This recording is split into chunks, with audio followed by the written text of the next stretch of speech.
Assalamualaikum warahmatullahi wabarakatuh. Halo semuanya, perkenalkan nama saya Trina Lydia, mahasiswa pendidikan guru sekolah dasar Universitas Negeri Jakarta. Video ini saya buat untuk memenuhi tugas-tugas mata kuliah Kapita Pendidikan Moral yang diampu oleh Prof. Dr. Atib Satibi Hidayat MPD dan Ibu Firma Puspitasari SPD MA. Dalam video kali ini, saya akan mereview perjalanan belajar saya selama 1 semester di mata kuliah Kapasitas Pendidikan Moral.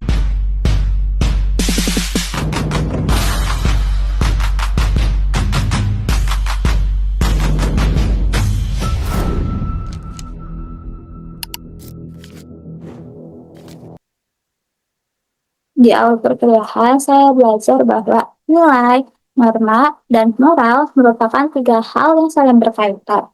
Nah, nilai adalah pedoman hidup yang dianggap penting, sedangkan norma adalah aturan yang berlaku di masyarakat, dan moral adalah bagaimana keduanya benar-benar dipraktikkan dalam kehidupan nyata. Sementara etika adalah kajian ilmiahnya yang dimana membuat kita memahami mengapa suatu tindakan bisa disebut benar atau salah. Bagi saya, sebagai calon guru, memahami perbedaan ini penting karena tugas guru bukan hanya mengajarkan teori, tetapi juga membimbing siswa agar nilai-nilai itu benar-benar hidup dalam diri mereka. Nah, dari konsep dasar inilah, saya mulai memahami betapa pentingnya teori-teori etika yang kami pelajari selanjutnya. Saya juga mempelajari 3 teori etika utama. Yang pertama, itu ada etika kebajikan dari Aristoteles yang menekankan pentingnya membentuk karakter baik melalui kebiasaan. Yang kedua, itu ada utilitarianisme yang menilai tindakan dari seberapa besar manfaatnya bagi orang banyak. Nah, yang ketiga, itu ada deontologi dari Kant yang menegaskan bahwa ada tindakan secara moral wajib dilakukan karena memang benar, bukan karena menguntungkan. Dan pastinya setiap manusia harus diperlakukan dengan hormat, bukan dijadikan sebagai alat. Selain itu, saya belajar tentang pentingnya etika dalam pendidikan dasar. Guru di sekolah dasar merupakan moral agent bukan sekadar pengajar, tetapi pembentuk karakter. Nah, pemikiran Thomas Licona yang mengajarkan bahwa pendidikan karakter harus mencakup 3 hal sekaligus, yaitu moral knowing, moral feeling, dan moral action. Tidak cukup anak tahu mana yang benar, mereka juga harus merasakannya dan benar-benar melakukannya. Sepanjang semester, kami juga membahas beberapa kasus nyata yang membuat saya semakin sadar betapa pentingnya pendidikan moral di sekolah dasar. Kasus pertama yang kami bahas adalah siswa SD di Kediri yang ketahuan meracik minuman keras oplosan yang mereka sebut es murni. Saat pertama kali mengetahui kasus ini, saya masih sangat miris karena anak-anak yang masih berseragam merah putih tersebut sudah mengenal hal berbahaya seperti itu. Tapi setelah kami meneliti lebih dalam, saya menyadari bahwa anak-anak itu bukan sepenuhnya salah.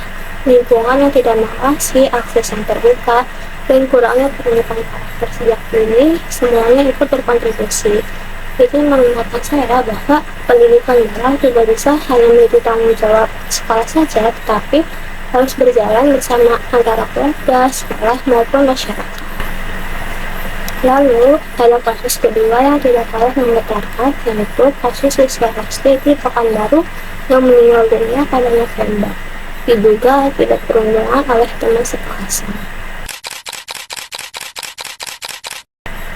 Sebelum meninggal, korban sempat bercerita kepada ibunya bahwa ia sering dipukuli oleh teman-temannya, dan hasil pemeriksaan dokter pun menunjukkan adanya kerusakan pada jantung dan paru-paru akibat kekerasan hingga tumpul. Nah, kasus ini benar-benar membuat saya tersentak. Jadi selama ini mungkin kita sering menganggap perundungan sebagai hal yang wajar terjadi di kalangan anak-anak, tapi kasus ini membuktikan bahwa bullying adalah pelanggaran serius terhadap hak dasar setiap anak untuk tumbuh dalam lingkungan yang aman. Nah, dari kedua kasus nyata ini, saya belajar bahwa pendidikan moral tidak hanya benar-benar hidup di lingkungan sekitar anak, dampaknya bisa jauh lebih besar dari yang kita bayangkan. Ada juga kelompok yang memalingkan pendidikan moral dari berbagai negara. Yang menariknya bagi saya adalah meskipun setiap negara punya pendekatan yang berbeda sesuai budayanya, tujuannya pun tetap sama, yaitu membentuk generasi yang berkarakter dan bermoral.